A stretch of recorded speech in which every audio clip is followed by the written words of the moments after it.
بسم اللہ الرحمن الرحیم۔ ایپیسوڈ 21۔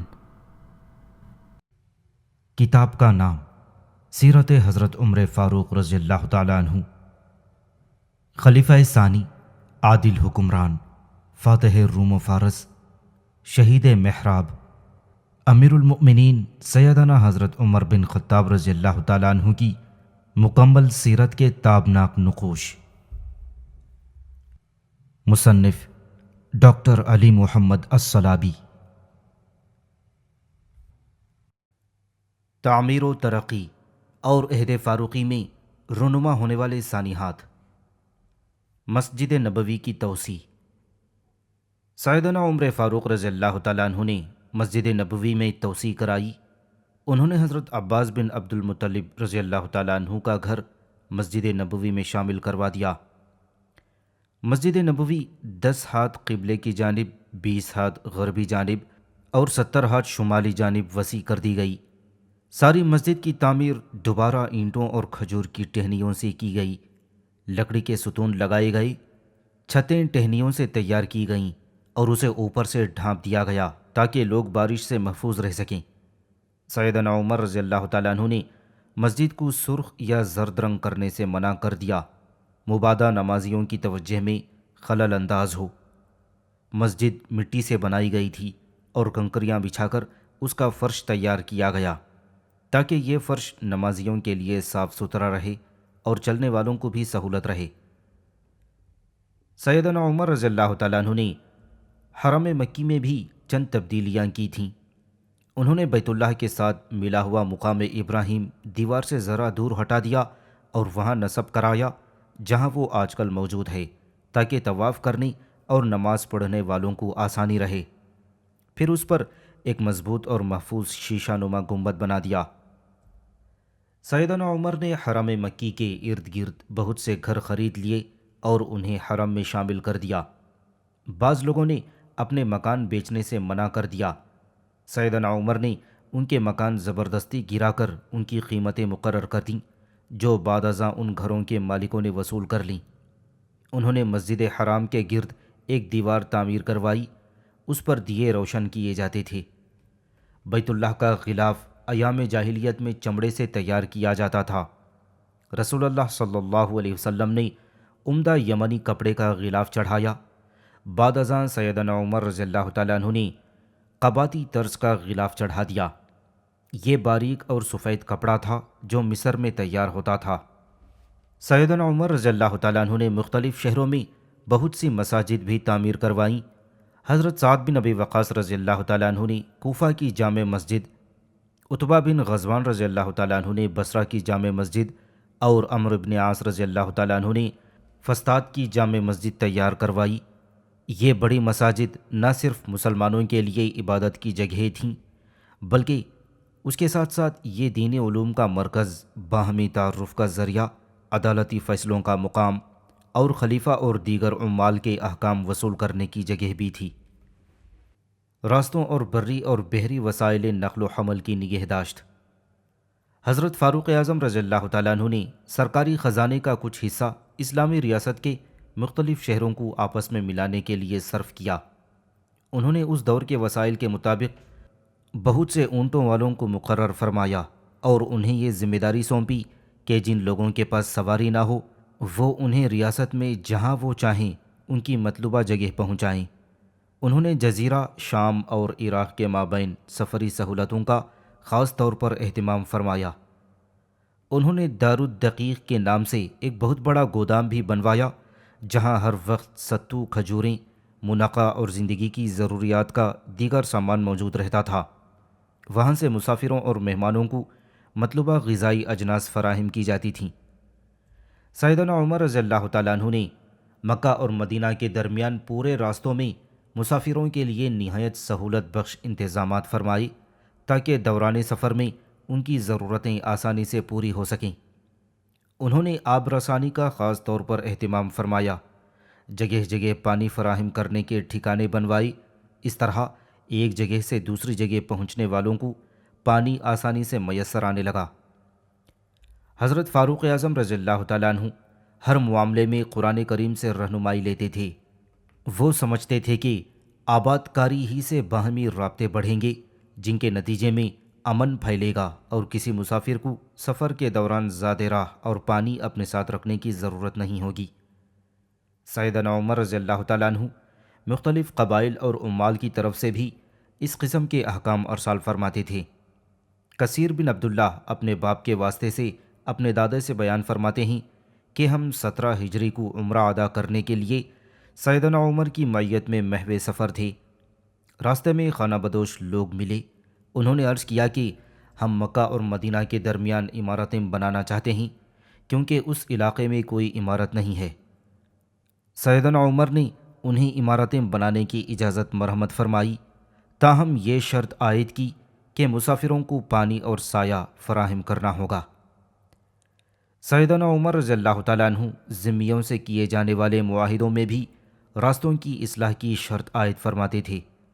ان کے بعض عمال نے بھی ان کے اتباع میں ایسا ہی اقدام کیا تھا۔ جب نہاوند فتح ہوا تو اہل ماہین یعنی ماہ بہرزان اور ماہ دینار آئے۔ انہوں نے حذیفہ بن یمان رضی اللہ تعالیٰ عنہ سے امان طلب کی اور جزیہ دینے کا اقرار کیا۔ انہوں نے دونوں علاقوں کے باشندوں سے معاہدہ کر لیا۔ اس معاہدے کا متن درج ذیل ہے۔ بسم اللہ الرحمن الرحیم۔ یہ وہ امن نامہ ہے جو حذیفہ بن یمان نے اہل ماہ دینار کو لکھ دیا ہے۔ انہیں ان کی جان، اموال اور زمینوں کے بارے میں امان دے دی گئی ہے۔ انہیں اپنا دین چھوڑنے پر مجبور نہیں کیا جائے گا۔ ان کے اور ان کی شریعت کے مابین کوئی رکاوٹ نہ ڈالی جائے گی۔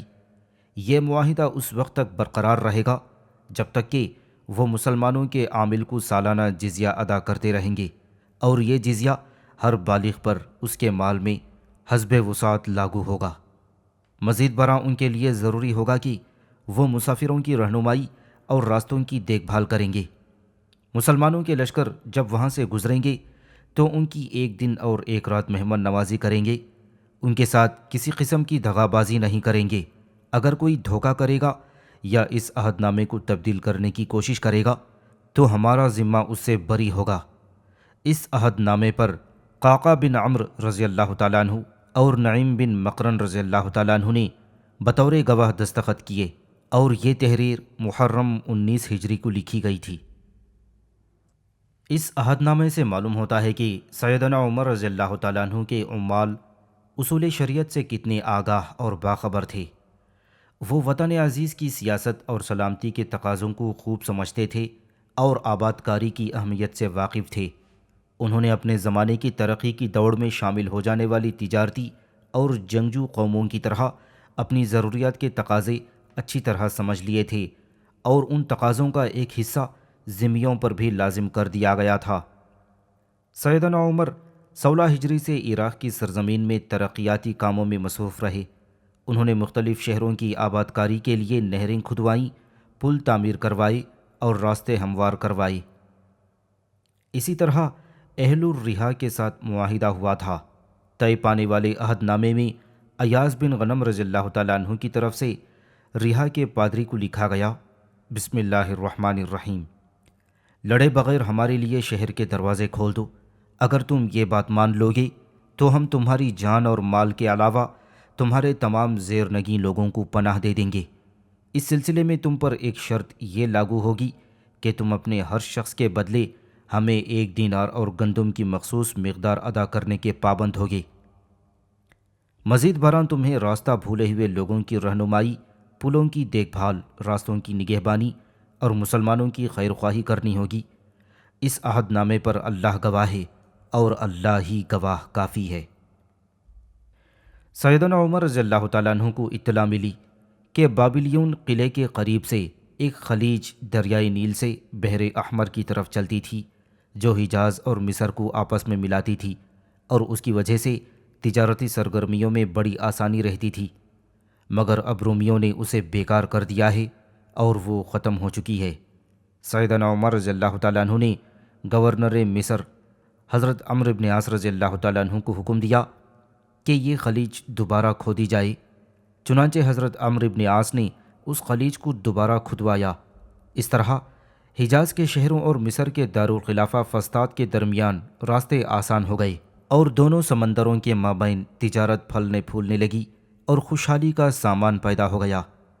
مزید برآں اس خلیج کے کنارے پر فسطاط شہر میں تفریح گاہیں قائم ہوئیں، گھنے درخت لگائے گئے اور رہائش گاہیں تعمیر ہوئیں۔ حضرت عمرو ابن عاص رضی اللہ تعالیٰ عنہ نے اس خلیج کا نام خلیج امیر المؤمنین رکھا۔ والی مصر نے اس راستے کے ذریعے سے اہل حرمین کے لیے بہت سا غلہ ارسال فرمایا۔ اس سے اہل حرمین کو بہت فائدہ ہوا، پھر یہ سلسلہ مستقل جاری ہو گیا۔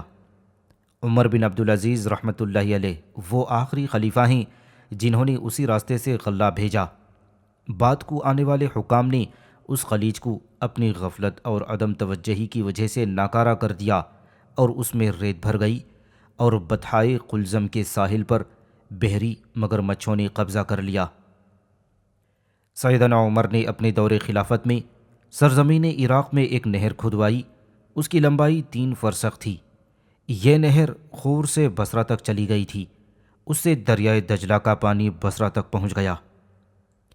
نہروں کی کھدائی، خلیجوں کی بحالی، ڈیمز اور پلوں کی تعمیر اور راستوں کی نگہداشت کے انتظامات، یہ وہ فلاحی اور ترقیاتی کارنامے ہیں جو سیدنا عمر نے ترجیحی بنیاد پر انجام دیے تھے، اور اسلامی ریاست کے بجٹ کا ایک بہت بڑا حصہ انہی فلاحی اور ترقیاتی کاموں پر صرف ہوا۔ چھاؤنیوں کی تعمیر، فوجی چھاؤنیوں کے طرز پر سرحدوں کی آبادی، نئے شہروں کی تعمیر اور ان شہروں کا ترقیاتی کام عہد فاروقی کا اہم کارنامہ ہے۔ عہد فاروقی میں مسلمانوں کی فتوحات بہت بڑھ گئیں، چنانچہ سرحدوں کے قریب بہت سے شہر بسائے گئے، باہمی رابطے کے لیے راستے ہموار اور آسان بنائے گئے اور وسیع پیمانے پر زمینیں زیر کاشت لائی گئیں۔ مسلمانوں کو جہادی مراکز اور جدید مفتوحہ علاقوں کی طرف ہجرت کرنے کی ترغیب دی گئی تاکہ ان علاقوں میں اسلام پھیلے اور وہاں موجود مجاہدین کو افرادی قوت اور سامان جنگ میسر آتا رہے۔ سب سے اہم جو شہر بسائے گئے ان میں بصرہ، کوفہ، موصل، فسطاط، جزیرہ اور سرت قابل ذکر ہیں۔ یہ تمام شہر قبائل اور ان کے پرچموں کی بنیاد پر تمام فوج کے مابین تقسیم کیے گئے۔ پھر ان شہروں میں فلاح عامہ کی تمام سہولتیں فراہم کی گئیں، بازار بنائے گئے، مساجد تعمیر کی گئیں، مجاہدین کے گھوڑوں اور اونٹوں کے لیے چراگاہیں بھی مخصوص کی گئیں۔ حجاز اور جزیرہ عرب کے دیگر علاقوں اور شہروں کے لوگوں کو ان شہروں میں سکونت اختیار کرنے کی ترغیب دی گئی تاکہ یہ علاقے مستقل اور مضبوط فوجی مرکز بن جائیں اور وہاں سے دشمنوں کی سرزمین میں پہنچنے کے لیے فوجوں کی تیاری کے سلسلے میں مدد حاصل ہو سکے اور اسلام کی دعوت دور دور تک پہنچا دی جائے۔ سیدنا عمر رضی اللہ تعالیٰ عنہ نے نئے شہر بساتے وقت یہ خصوصی حکم جاری فرمایا کہ ان شہروں اور دارالخلافہ کے درمیانی راستے بہت آسان بنائے جائیں، درمیان میں کوئی سمندر یا دریا حائل نہ ہو۔ ان دنوں سیدنا عمر یہ خیال کرتے تھے کہ اہل عرب کو ابھی سمندر میں سفر کرنے کا تجربہ نہیں ہے، لیکن جب انہوں نے دیکھا کہ مصر میں اسلامی لشکر نہری اور بحری راستے آسانی سے پار کر سکتا ہے، تو انہوں نے عمرو بن عاص رضی اللہ تعالیٰ عنہ کو دریائے نیل اور بحر احمر کے درمیان ایک نہر کھودنے کا حکم دے دیا تاکہ حجاز کی طرف غلہ پہنچایا جا سکے۔ سیدنا عمر رضی اللہ تعالیٰ عنہ نے اسلامی سرزمین کا رقبہ وسیع ہونے کی وجہ سے بہت سے شہر بسائے اور فوجی لشکریوں کی تنظیم نو کی۔ فتوحات کی بہتات کی وجہ سے مسلمانوں کے درمیان علاقائی فاصلے بڑھنے لگے۔ ان حالات میں اسلامی لشکروں کو سفر کی تھکاوٹ اتارنے اور آرام کے لیے چھاؤنیوں کی ضرورت محسوس ہوئی۔ مزید برآں نہایت ضروری ہو گیا کہ جب وہ جہاد سے واپس آئیں تو اثنائے راہ میں انہیں شدید سردی میں ٹھہرنے کا قابل اطمینان ٹھکانہ میسر آئے۔ ان اسباب کی وجہ سے نئے شہروں کو بسانا ایک ناگزیر ضرورت بن گیا۔ اسلامی فتوحات کا اصل ہدف اسلامی دعوت کو عام کرنا اور دیگر اقوام، قبائل اور افراد کو دین کی دعوت پیش کرنا تھا۔ اس مقصد کے لیے نہایت ضروری تھا کہ غیر مسلم اقوام کے سامنے اسلامی سیرت کے عملی نمونے پیش کیے جائیں تاکہ غیر مسلم اقوام انہیں دیکھیں اور سبق حاصل کریں اور تمام قبائل و افراد اسلامی معاشرت اور ثقافت سے مستفید ہو سکیں۔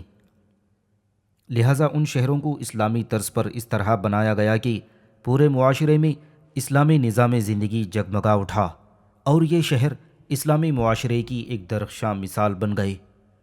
کوفہ، مصر، فسطاط اور موصل اس طرح قائم ہوئے ہیں کہ ان کے عین درمیان میں مسجدیں تھیں، اور مسجدوں کے ارد گرد مجاہدین اسلام کے گھر تھے۔ ان شہروں میں اسلامی فکر اور اسلامی اصول پوری طرح کار فرما تھے، جس کا کامل نمونہ ساری اسلامی فوج میں جھلملاتا نظر آتا۔ ہر مجاہد کی زندگی میں کتاب اللہ کی مکمل نمائندگی جلوہ نما تھی۔ یوں مسلمانوں کا معاشرہ ایسا بن گیا تھا جس پر صرف اللہ ہی کے احکام کی فرماروائی تھی، اور تمام مسلمان ہر وقت اللہ کے راستے میں جان کی بازی لگانے کے لیے تیار رہتے تھے۔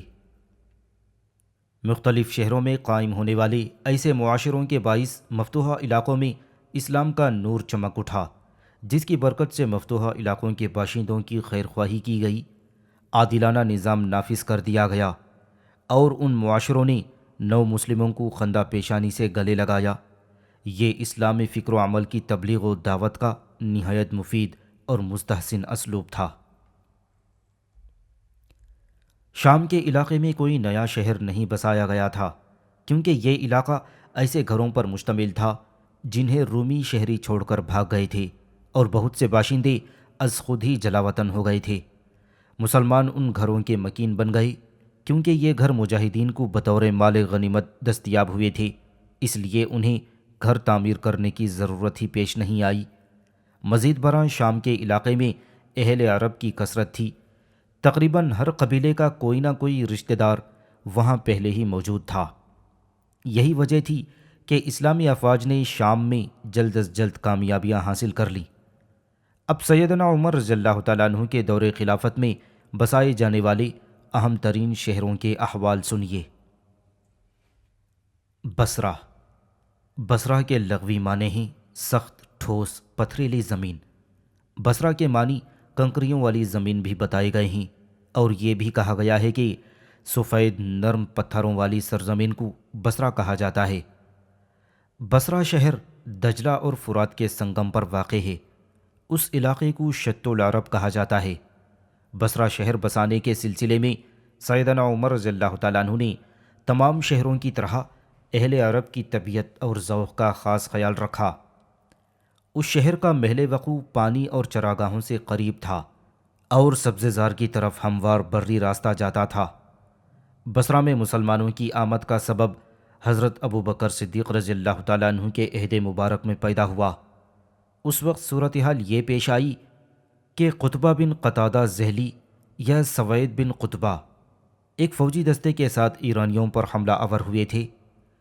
حضرت خالد بن ولید رضی اللہ تعالیٰ عنہ نے انہیں اسی طرف مستقل کمانڈر بنا دیا۔ جب سیدنا عمر کا دور خلافت آیا تو صحابی رسول عتبہ بن غزوان رضی اللہ تعالیٰ عنہ کو اس مقام کی ذمہ داری سونپ دی گئی۔ حضرت عتبہ رضی اللہ تعالیٰ عنہ سابقون الاولون میں سے تھے۔ ان سے خالد بن ولید رضی اللہ تعالیٰ عنہ نے کہا، تم اس جانب سے اہل اہواز ایرانیوں اور میسانیوں کو اپنے ساتھیوں کی مدد سے روک کر رکھو، اور وہاں پہلے سے مقیم قطبہ یا سوید کو ان کے ساتھ تعاون کرنے کا حکم دے دیا۔ حضرت عتبہ 300 شہ سواروں کو لے کر وہاں پہنچے۔ دوسری طرف قطبہ بکر بن وائل اور تمیم کے ہمراہ ان سے آن ملے۔ عتبہ رضی اللہ تعالیٰ عنہ ماہ ربیع الاول یا ربیع الاخر 14 ہجری میں وہاں پہنچے۔ عتبہ نے وہاں سے سیدنا عمر کی خدمت میں عریضہ لکھا اور بصرہ کی بنیاد رکھنے کی اجازت طلب کی، تو آپ رضی اللہ تعالیٰ عنہ نے انہیں لکھا کہ ایسا مقام تلاش کرو جہاں پانی اور چراگاہ قریب ہو۔ اس ہدایت کی روشنی میں حضرت عتبہ نے اس جگہ کا انتخاب فرمایا جہاں آج بصرہ موجود ہے۔ انہوں نے سیدنا عمر کی خدمت میں لکھا، میں نے ایک ایسا مقام تلاش کر لیا ہے جو سبزے زار کے قریب ہے اور اس سے آگے پانی کے ذخائر موجود ہیں، ان میں بانس اور نرکل کثرت سے پائے جاتے ہیں۔ اس خط کے جواب میں سیدنا عمر رضی اللہ تعالیٰ عنہ نے لکھا کہ ٹھیک ہے، تم اس مقام پر شہر آباد کرو۔ عتبہ وہاں پہنچے۔ انہوں نے بانسوں کی مدد سے ایک سادہ مسجد تعمیر فرمائی اور پھر مسجد کے ساتھ ایک دارالعمارہ تعمیر کروایا۔ پھر وہاں بانسوں کی کثرت سے استفادہ کرتے ہوئے مجاہدین نے ان بانسوں کی مدد سے 7 بڑی بڑی بیرکیں تعمیر کروائیں۔ وہ جب جہاد کی غرض سے جاتے تو بانسوں سے بنی ہوئی ان بیرکس کو اکھاڑ دیتے تھے اور سارے بانس باندھ کر ایک جگہ رکھ دیتے تھے۔ جب واپس آتے تو دوبارہ انہیں نصب کر کے کھڑا کر لیتے تھے۔ ایک دفعہ اتفاقاً ان خشک نرکلوں کو آگ لگ گئی۔ انہوں نے عمر بن خطاب رضی اللہ تعالیٰ عنہ سے اینٹ کی عمارتیں بنانے کی منظوری طلب کی۔ اس وقت عتبہ رضی اللہ تعالیٰ عنہ وفات پا چکے تھے۔ ابو موسیٰ اشعری رضی اللہ تعالیٰ عنہ وہاں موجود تھے۔ 17 ہجری میں سیدنا عمر رضی اللہ تعالیٰ عنہ نے تعمیرات کی منظوری دے دی، لہٰذا ابو موسیٰ اشعری رضی اللہ تعالیٰ عنہ نے مسجد اور دارالعمارہ مٹی اور اینٹوں سے اور 36 نرکلوں سے بنائیں۔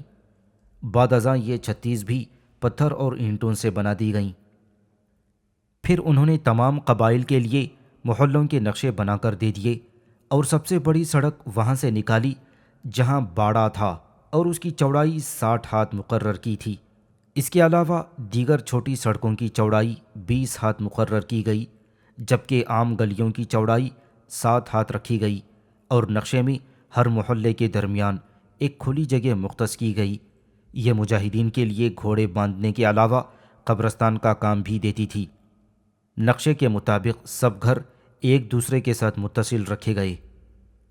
سیدنا عمر رضی اللہ تعالیٰ عنہ نے ابو موسیٰ اشعری رضی اللہ تعالیٰ عنہ کو اہل بصرہ کے لیے ایک نہر کھدوانے کا بھی حکم دے دیا تھا۔ حضرت ابو موسیٰ رضی اللہ تعالیٰ عنہ نے نہر ابلہ کھدوائی اور پھر اسے بصرہ کی طرف 3 فرسخ تک دراز کر دیا۔ ان اقدامات سے معلوم ہوتا ہے کہ شہروں کی نقشہ بندی میں بھی مسلمانوں کو سبقت حاصل رہی۔ اہل بصرہ ابلہ، دست اور میسان کی فتوحات کی وجہ سے خوشحال ہو گئے تھے۔ لوگ اس خوشحالی کو دیکھ کر بصرہ کی طرف راغب ہوئے۔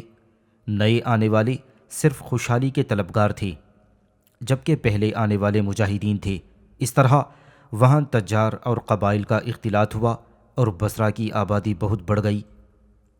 سیرت نگاروں نے تاریخ روایات کی روشنی میں لکھا ہے کہ سیدنا عمر نے نئے شہر بساتے وقت جن فوجی اور اقتصادی امور کا خیال رکھا وہ حسب ذیل تھے: عرب سرزمین کی سرحدوں سے قریبی علاقوں کا انتخاب، تاکہ یہ شہر عرب اور عجم کے درمیان مضبوط قلعوں کی حیثیت اختیار کر جائیں اور دشمن ان مضبوط قلعوں کو عبور نہ کر سکے۔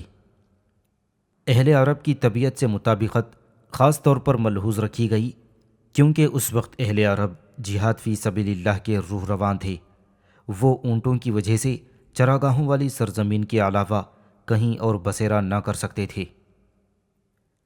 عرب سرزمین کی بری جانب کی ایک طرف کا انتخاب، تاکہ عرب والوں کو ایک طرف تو اپنے جانوروں کے لیے چارہ میسر آئے اور دوسری طرف یہ جگہ اہل عجم کے نزدیک سبزہ اور پانی کے قریب ہو، تاکہ ان شہروں سے دودھ، روٹی، پھل اور گندم وغیرہ حاصل کر سکیں۔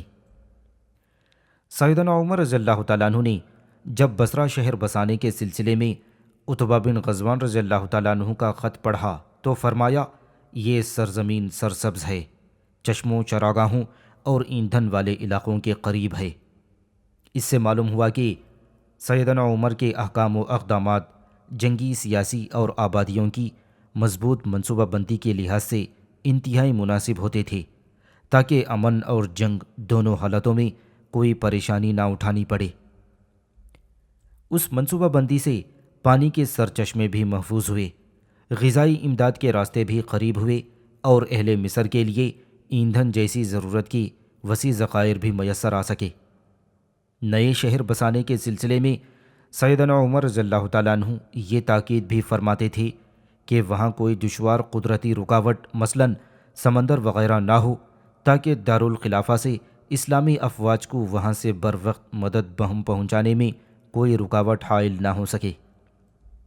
شہر بساتے وقت آبادیوں کے لیے ایسی منصوبہ بندی بھی کی گئی تھی جن میں فوجیوں کی قبائلی حیثیت پیش نظر رکھی گئی۔ ہر قبیلے کے گھر ایک دوسرے کے پڑوس میں بنائے گئے۔ شہر کوفہ، تقریباً تمام مورخین اس بات پر متفق ہیں کہ کوفہ شہر کے بانی سعد بن ابی وقاص رضی اللہ تعالیٰ عنہ تھے۔ انہوں نے ہی کوفہ کے لیے موجودہ سرزمین منتخب فرمائی۔ انہوں نے جب ایرانیوں کے خلاف مدائن کی فتح کے بعد بہت سی کامیابیاں حاصل کر لیں تو بعد ازاں یہ شہر بسایا۔ کوفہ شہر بساتے وقت ان تمام امور کا خیال رکھا گیا جو بصرہ شہر بساتے وقت رکھا گیا تھا۔ فوجی ضروریات نے حضرت سعد بن ابی وقاص رضی اللہ تعالیٰ عنہ کو مجاہدین کے لیے خیمہ بستیاں بسانے پر مجبور کر دیا تھا۔ حضرت سعد رضی اللہ تعالیٰ عنہ نے سیدنا عمر رضی اللہ تعالیٰ عنہ سے مشورے کے بعد کوفہ شہر کی بنیاد رکھی اور کوفہ کے لیے اس سرزمین کا انتخاب کیا جو فاروق اعظم رضی اللہ تعالیٰ عنہ کے بتائے ہوئے معیار کے مطابق تھی۔ حضرت فاروق اعظم رضی اللہ تعالیٰ عنہ نے قادسیہ اور مدائن کی فتوحات کے وقت مجاہدین کے چہروں سے اندازہ لگا لیا تھا کہ ان شہروں میں بدہضمی کی وبا پھیلی ہوئی ہے۔ انہوں نے سعد بن ابی وقاص کو حکم دیا کہ کوفہ شہر بسانے کے لیے ایسی سرزمین کا انتخاب کیا جائے جو ان کے اور ان کے اونٹوں کے لیے یکساں طور پر مفید ہو۔ انہوں نے حضرت سلمان فارسی رضی اللہ تعالیٰ عنہ اور حذیفہ بن یمان رضی اللہ تعالیٰ عنہ کو جگہ کا معائنہ کرنے کے لیے بھیجا۔ یہ دونوں حضرات کوفہ کی مجوزہ جگہ پر پہنچے۔ اس کا محل وقوع ہیرا اور فرات کے درمیان تھا۔ اسی مقام کا نام کوفہ رکھ دیا گیا کیونکہ یہاں ریت اور سنگریزے کثرت سے تھے۔ کوفہ کے معنی بھی ریت اور سنگریزے ہیں۔ حضرت سعد رضی اللہ تعالیٰ عنہ 17 ہجری میں مدائن سے کوفہ آئے۔ سیدنا عمر کی خواہش تھی کہ مجاہدین خیمہ بستیاں قائم کریں اور خیموں ہی میں رہیں کیونکہ خیموں کی رہائش میں جفا کشی قائم رہتی ہے، جہاد کی طرف توجہ مائل رہتی ہے، اس طرح انہیں تزکیہ نفس بھی حاصل ہوتا ہے۔ دشمن پر مسلمانوں کی دھاک بیٹھتی ہے اور دشمن کی کسی بھی حرکت پر فوراً ایکشن لیا جا سکتا ہے۔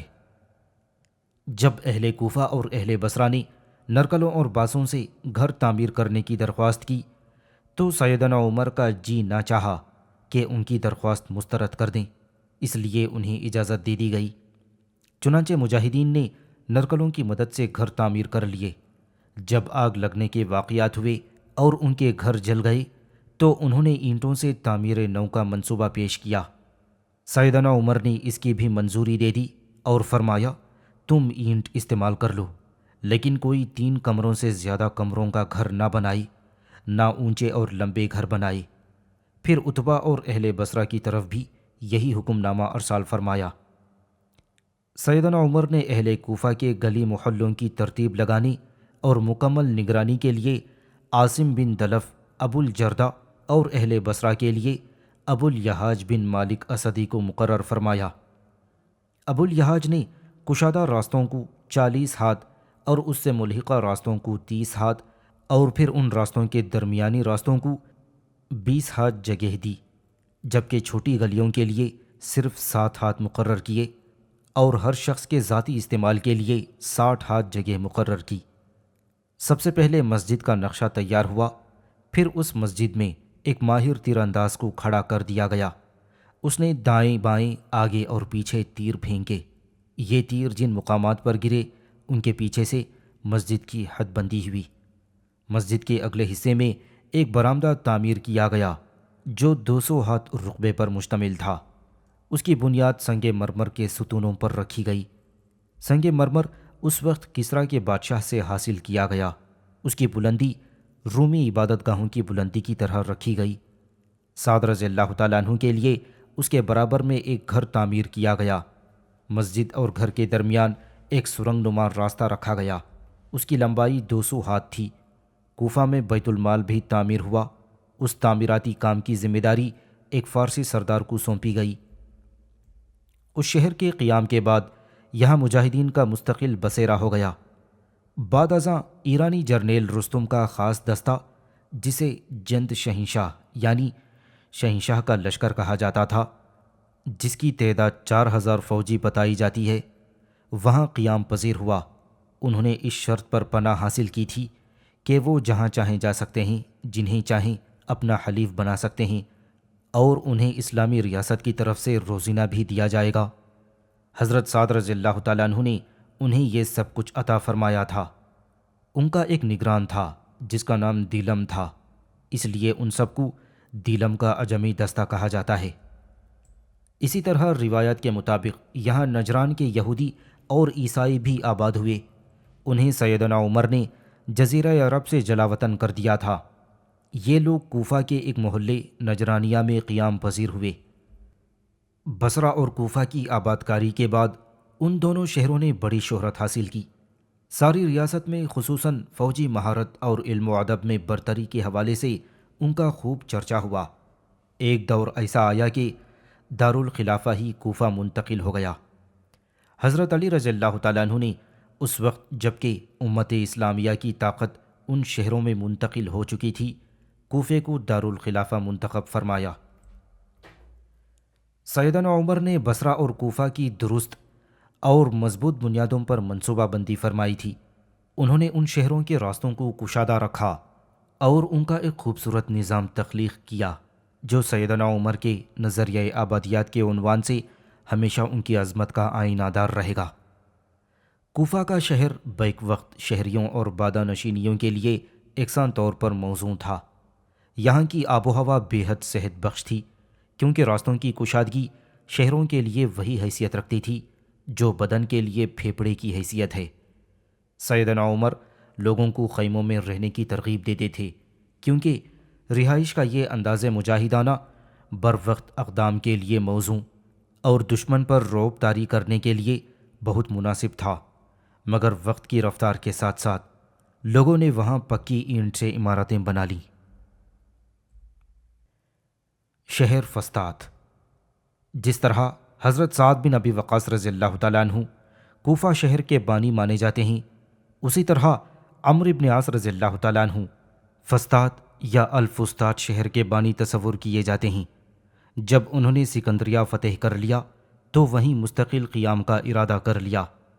حضرت عمر بن خطاب رضی اللہ تعالیٰ عنہ نے انہیں لکھا کہ جب تک میں تمہارے پاس نہ پہنچ جاؤں تم سمندر کے پار نہ جانا۔ چنانچہ وہ سکندریہ سے فسطاط پہنچے۔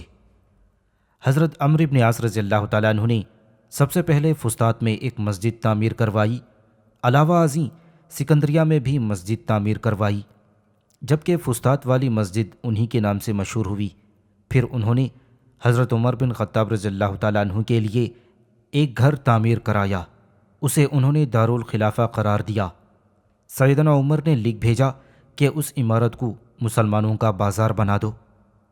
ابن عبد الحکم کی روایت کے مطابق عمرو بن عاص نے مسجد کے قریب اپنے لیے 2 گھر تعمیر کروائے۔ ابن عبد الحکم فرماتے ہیں حضرت عمرو بن عاص رضی اللہ تعالیٰ عنہ نے اپنے اس گھر کا نقشہ تیار کرایا جو آج کل بھی اسی مسجد کے دروازے کے قریب واقع ہے۔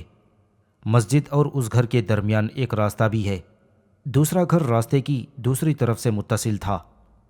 جب سیدنا عمر نے انہیں ایک گھر منہدم کرنے کا حکم دیا تو وہ دونوں گھروں میں سے کبھی ایک کو دارالاقامہ اور دوسرے کو دارالامارہ کے طور پر استعمال کر لیتے۔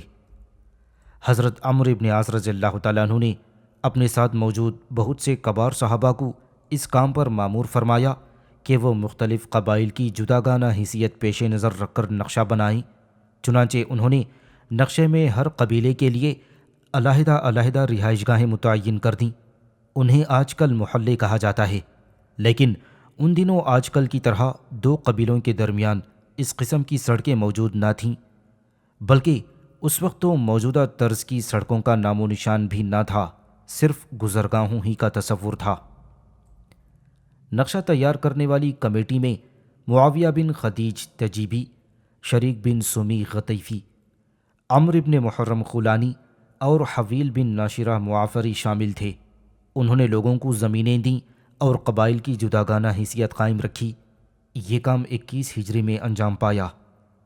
اس شہر کے تمام محلوں کا ذکر مشکل ہے، لیکن ان میں چند اہم گلی محلوں کے نام یہ ہیں: اسلم، لیتون، بنو معاذ، بیلی، بنو بحر، مہرہ، لغم، غاقف، صدف، حضر موت، تجیب، خولان، مزہج، مراد، یافع اور معافر۔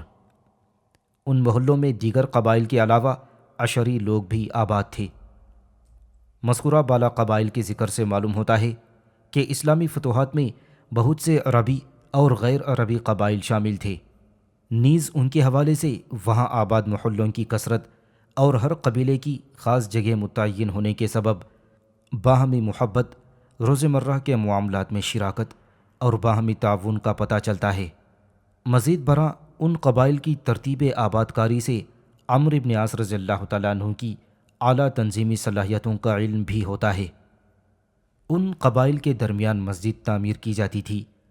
ابن ظہیرہ اپنی کتاب الفضائل باہرہ فی محاسن مصر و قاہرہ میں لکھتے ہیں کہ ابن زولاق نے وہاں موجود بہت سی مسجدوں کا ذکر کیا ہے۔ ان میں سر فہرست عمرو بن عاص رضی اللہ تعالیٰ عنہ کے نام سے منسوب مسجد تھی، اور باقی مساجد بھی دیگر ممتاز لوگوں کے ناموں سے موسوم تھی۔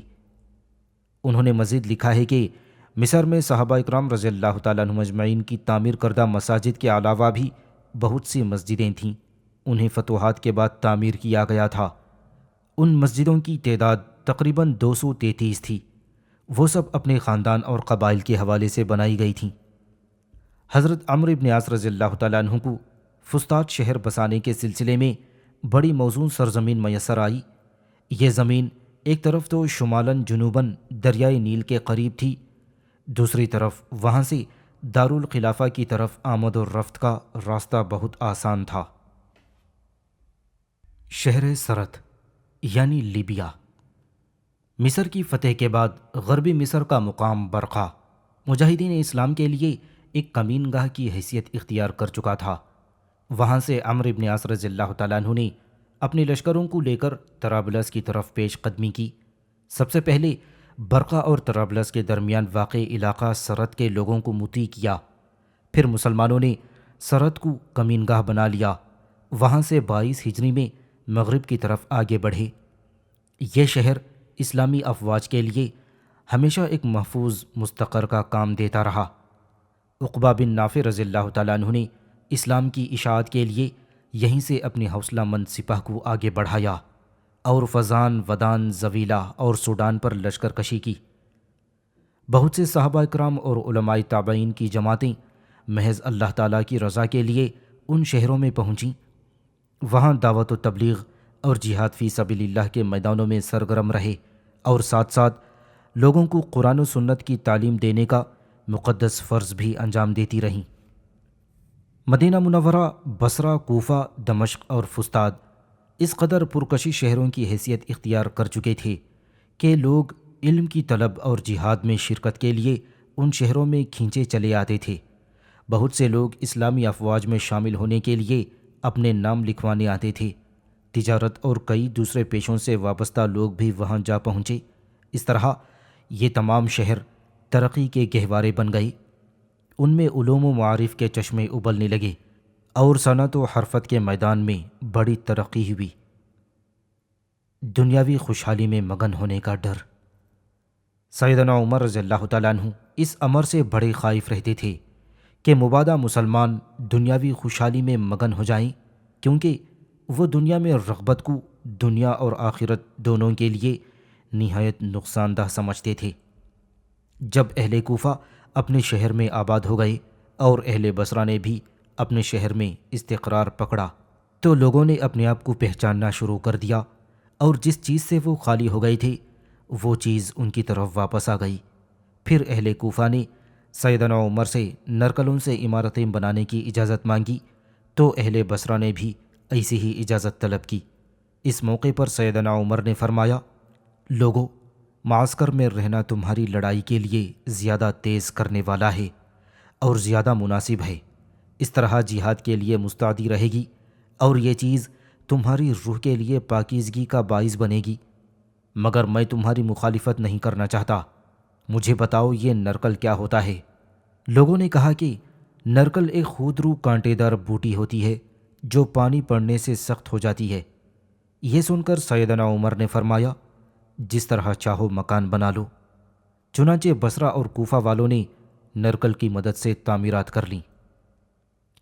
بعد ازاں جب کوفہ اور بصرہ دونوں شہروں میں آگ لگنے کے واقعات پیش آئے، خاص طور پر کوفہ میں، تو آگ اس قدر پھیلی کہ چھپر بھی جل کر راکھ ہو گئے اور نرکلوں کا ایک گھٹا بھی باقی نہ رہا۔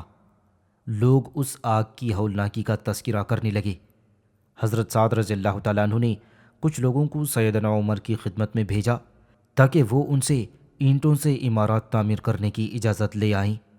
ان لوگوں نے سیدنا عمر کو آگ لگنے کا قصہ سنایا۔ لوگ سیدنا عمر کے مشوروں کے بغیر کوئی کام نہیں کرتے تھے۔ آپ نے جب آگ کا قصہ سنا تو اینٹ کے مکان بنانے کی اجازت دے دی اور فرمایا، تم میں سے کوئی بھی 3 سے زیادہ کمروں پر مشتمل تعمیر نہ کرے اور نہ بلا وجہ ایک دوسرے سے بڑھ کر تعمیرات کی جائیں۔ نبی علیہ الصلاۃ والسلام کی سنت کو لازم پکڑو، اس طرح تم دنیا میں عزت و ریاست کے حقدار قرار پاؤ گے۔ یہ ہدایت سن کر لوگ واپس کوفہ آئے اور سیدنا عمر کے مشورے پر عمل کیا۔ سیدنا عمر نے حضرت عتبہ اور اہل بصرہ کو بھی ایسا ہی حکم نامہ جاری فرما دیا۔ سیدنا عمر نے یہ بھی طے کیا کہ عمارتوں کو میانہ روی سے زیادہ اونچا نہ کیا جائے۔ لوگوں نے پوچھا کہ یہ میانہ روی کیا چیز ہے، تو انہوں نے فرمایا، جس میں نہ فضول خرچی ہو اور نہ تم حد اعتدال سے باہر نکلو۔ اس واقعے سے معلوم ہوتا ہے کہ یہ تمام مقدس ہستیاں دنیاوی وجاہتوں سے بے پرواہ تھیں۔ وہ تو صرف ایسے گھر چاہتے تھے جو انہیں دھوپ، بارش، سردی اور گرمی سے بچا سکیں۔ وہ بڑے بڑے پرتعیش محلات کے ہرگز آرزو مند نہ تھے۔ اولاً انہوں نے بانس اور نرکلوں ہی کے مکانات بنانے پر اکتفا کیا جو وہاں وافر مقدار میں میسر تھے، لیکن جب ان مکانوں کو آگ لگ گئی تو مجبوری کے تحت وہ اینٹوں کے مکانات بنانے لگے۔ اس کے باوجود سیدنا عمر دنیاوی رغبت سے بہت خائف تھے۔ وہ بلا وجہ عمارتوں کی تعمیر کے خلاف تھے۔ انہیں خدشہ تھا کہ کہیں لوگ اسی شوق میں مبتلا نہ ہو جائیں۔ سیدنا عمر کا یہ انداز فکر دراصل ان کی فراست اور پیش بینی کا آئینہ دار تھا۔ ان کے دماغ پر مستقبل کے اس خطرے کی پرچھائیاں پڑنے لگی تھیں کہ فتوحات کے بعد جب امت مسلمہ مالدار ہو جائے گی تو پختہ اینٹوں کے ایوان بنانے لگے گی۔ اسی خطرے کے سدباب کے لیے انہوں نے ہمیشہ امت مسلمہ کو فضول خرچی سے روکا اور دنیاوی تعیشات سے دور بھاگنے کی تاکید فرمائی۔ وہ ہمیشہ میانہ روی کی زندگی بسر کرنے کی تلقین فرماتے تھے۔ سیدنا عمر رضی اللہ تعالیٰ عنہ کے ارشادات کے مطابق سب سے بری عمارت وہ ہے جو فضول خرچی کے قریب ہو اور میانہ روی کی حدود سے خارج ہو گئی ہو۔ فضول خرچی کا سب سے بڑا مظہر تعمیرات کا شوق پالنا ہے، کیونکہ عمارات کی تعمیر دولت اور وقت دونوں کی خرچ کی مقتضی ہوتی ہے۔ جب انسان ان کاموں میں مصروف ہو جاتا ہے تو پھر کسی اور کام کا نہیں رہتا۔ ہر چند سیدنا عمر لمبی چوڑی عمارتوں کے قائل نہ تھے۔ وہ لوگوں کو ان کاموں سے روکنا چاہتے تھے، لیکن وہ ایسی عمارت بنانے کے مخالف بھی نہ تھے جو کم سے کم مدت میں تیار ہو جائے۔ ہمارے آج کل کے زمانے میں عمر عزیز کے بہت سے سال عمارتیں بنانے ہی میں صرف ہو جاتے ہیں۔ بسا اوقات تو اس کام میں اتنی وسعت آ جاتی ہے کہ آدمی اپنا بہت سا قیمتی مال عمارت کو بہتر بنانے ہی میں صرف کر دیتا ہے۔ اکثر یہ بھی دیکھنے میں آیا ہے کہ سال ہا سال گزر جاتے ہیں مگر بڑے بڑے بنگلے اور بلڈنگز بنوانے والے حضرات کو زکوٰۃ ادا کرنے کا خیال بھی نہیں آتا۔ اس کی وجہ یہ ہے کہ عالیشان بلڈنگز اور بنگلے بنوانے والے اپنی عمارات کو جمال و کمال کا اعلیٰ نمونہ دیکھنے ہی کی فکر میں رہتے ہیں تاکہ وہ اپنے اعلیٰ معیار زندگی کا فخریہ مظاہرہ کر سکیں۔ اس دھن میں وہ اپنی قیمتی زندگی کے سال ہا سال گنوا دیتے ہیں اور اسلامی فرائض کو فراموش کر بیٹھتے ہیں۔ انہیں یہ خیال ہی نہیں آتا کہ وہ اپنے مال کی زکوٰۃ دیں اور جہاد فی سبیل اللہ پر بھی خرچ کریں۔ کبھی کبھار تو وہ اسلام کے بنیادی رکن نماز اور دینی علوم حاصل کرنے میں بھی کوتاہی کر جاتے ہیں۔ فضول خرچی اور بخل سے بچنے کی نصیحت۔ سیدنا عمر نے اہل کوفہ اور اہل بصرہ کو تاکید فرمائی تھی کہ تم فضول خرچی کے قریب مت جانا اور حد اعتدال سے تجاوز مت کرنا۔ ان کے ارشاد سے واضح ہوتا ہے کہ شرعی عمارت وہ ہے جس کا بنانے والا فضول خرچ نہ ہو، یعنی وہ شرعی حد سے تجاوز نہ کرے اور اعتدال کی حد سے باہر نہ نکلے۔ سیدنا عمر رضی اللہ تعالیٰ عنہ نے ان لوگوں کے لیے ان کی باقاعدہ حد بندی کر دی، کیونکہ ہر شہر کے لوگوں کا اپنا اپنا ایک ظرف اور ذوق تھا جس کے زیر اثر وہ فضول خرچی، اعتدال پسندی یا کنجوسی سے کام لے سکتے تھے۔ لہٰذا سیدنا عمر نے میانہ روی اور اعتدال پسندی ہی کا حکم دیا تاکہ وہاں کے معتدل اور متشرع لوگ میانہ روی ہی کو اپنا معیار بنا لیں۔ اتباع سنت ریاست کے استحکام کا باعث ہے۔ تم اس نہج پر چلو جس پر رسول اللہ صلی اللہ علیہ وسلم چلے تھے، اس طرح تمہیں لوگوں پر حکومت اور زمین میں شرف عطا ہوگا۔ اللہ تعالیٰ نے ارشاد فرمایا ہے، جو تم میں سے ایمان لائے اور انہوں نے نیک عمل کیے، اللہ نے ان لوگوں سے وعدہ کیا ہے کہ وہ انہیں زمین میں ضرور خلافت دے گا، جیسے اس نے ان سے پہلے لوگوں کو خلافت دی تھی، اور ان کے لیے ضرور ان کا وہ دین محکم و پائیدار کر دے گا جو اس نے ان کے لیے چنا، اور یقیناً ان کی حالت خوف کو بدل کر وہ ضرور انہیں امن دے گا۔ وہ میری عبادت کریں گے، میرے ساتھ کسی شے کو شریک نہیں ٹھہرائیں گے، اور جو کوئی اس کے بعد کفر کرے تو وہی لوگ فاسق ہیں۔ سورۃ النور۔ سیدنا عمر رضی اللہ تعالیٰ عنہ کی دنیا سے بے رغبتی کی یہ چند مثالیں ہیں۔ ان کے عہد مبارک میں باوجود یہ کہ تمام مسلمان زاہدانہ زندگی بسر کرتے تھے، پھر بھی سیدنا عمر کی دور اندیش نظریں مستقبل پر پڑی رہی تھیں۔ وہ چاہتے تھے کہ امت مسلمہ کی آنے والی نسلیں بھی سادگی اور تقوی کی زندگی بسر کریں اور دنیاوی زیب و زینت کے دھوکے میں آ کر ہلاک نہ ہوں۔ سیدنا عمر اپنے دور میں حاصل ہونے والی فتوحات کے نتیجے میں، جبکہ ایران اور روم کے کچھ علاقے فتح ہو چکے تھے، حاصل ہونے والے اموال غنیمت اور اموال فے کی کثرت سے بھی خائف تھے۔ مبادا دولت کی کثرت سے مسلمان لوگ دنیاوی عیش و عشرت میں مبتلا ہو جائیں۔ انہوں نے اس سلسلے میں ایک بلیغ خطبہ ارشاد فرمایا، اس میں اسی حقیقت کی طرف اشارہ کیا اور لوگوں کو بہتر رویہ اپنانے کی رغبت دلائی۔ سیدنا عمر نے اپنے خطبے میں ارشاد فرمایا، اے لوگوں، بلا شبہ تم پر اللہ تعالیٰ کا شکر اور اس کی تسبیح واجب ہے۔ اس نے تمہیں دنیا و آخرت کی عزت سے سرفراز فرما کر اپنی حجت قائم کر دی ہے، حالانکہ تم ایسے احوال کے طلبگار نہ تھے، نہ ان میں کوئی رغبت رکھتے تھے، تم کچھ بھی نہ تھے۔ پھر فرمایا، اللہ تعالیٰ نے تمہیں اپنی عبادت اور اپنی پہچان حاصل کرنے کے لیے پیدا فرمایا۔ اگر وہ چاہتا تو تمہیں سب سے حقیر مخلوق بنا دیتا اور تم کو کوئی خصوصی اہمیت حاصل نہ ہوتی۔ اللہ نے تمہارے لیے بحر و بر مسخر فرما دیے اور پاکیزہ رزق عطا فرمایا تاکہ تم ہر دم اس کا شکر ادا کرو۔ اللہ سبحانہ و تعالیٰ نے تمہارے کان اور آنکھیں بنائیں، تمہیں ایسی نعمتیں عطا فرمائیں جو اس نے تمہارے علاوہ تمام بنو آدم کو بھی عطا فرمائیں، اور بعض ایسی نعمتوں سے بھی نوازا جو صرف تمہارے جیسے متدین افراد کو مرحمت فرمائیں۔ رفتہ رفتہ یہ نعمتیں تمہارے ہر خاص و عام کے لیے وسیع ہو گئیں، تمہاری ریاست کے ہر طبقے تک پہنچ گئیں۔ یہ خصوصی نعمتیں جو تمہارے صرف ایک فرد کو حاصل ہیں، اگر اللہ تعالیٰ انہیں سب لوگوں میں تقسیم فرما دے تو وہ سب لوگ اس کا شکر ادا کرنے سے قاصر رہیں۔ تمہاری ایک خصوصی نعمت یعنی اللہ تعالیٰ اور اس کے رسول صلی اللہ علیہ وسلم پر ایمان ہی تنہا وہ بے مثل نعمت ہے جس کے باعث تمہیں اللہ تعالیٰ کی مدد حاصل ہوتی ہے۔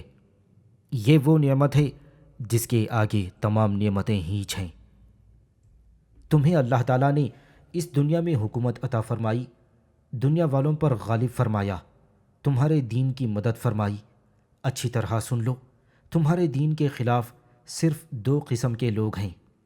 پہلی قسم ان لوگوں کی ہے جو اسلام اور اہل اسلام کے مطیع اور تابع و فرمان ہو چکے ہیں، تمہیں جزیہ ادا کرتے ہیں، وہ اپنے پسینے کی کمائی تمہیں دے کر اپنی زندگی محفوظ کر چکے ہیں، محنت وہ کرتے ہیں، نفع تمہیں ملتا ہے۔